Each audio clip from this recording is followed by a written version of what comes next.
नमस्कार मंडळी, मी अश्विनी आणि आज एवढं तयार होऊन आम्ही चाललो होतो लग्नासाठी.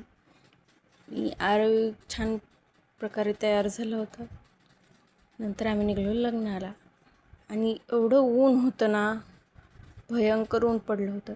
त्यामुळे म्हटलं थोडंसं थंडगार काहीतरी पिऊया. मग आम्ही ऑर्डर केला ज्यूस, मँगो ज्यूस. आणि आरवलाही एवढा ज्यूस आवडला ना, त्याने अर्धा ग्लास ज्यूस फस्त केला. एवढी मज्जा येत होती त्याला ज्यूस प्यायला. आणि त्यानंतर आम्ही पोचलो लग्नात. माझ्या बहिणीसोबत थोडी मज्जा केली, फोटो काढले. त्यानंतर आले नवरदेव नवरी. छान प्रकारे त्यांची एंट्री झाली. छान प्रकारे लग्न ते लावून जेवण ते करून मग आम्ही गेलो देवीच्या दर्शनाला. जवळच देवीचं मंदिर होतं, त्यामुळं आम्ही देवीचं दर्शन करून छान प्रकारे मस्त फोटो ते काढून आम्ही निघलो परत आमच्या घरी.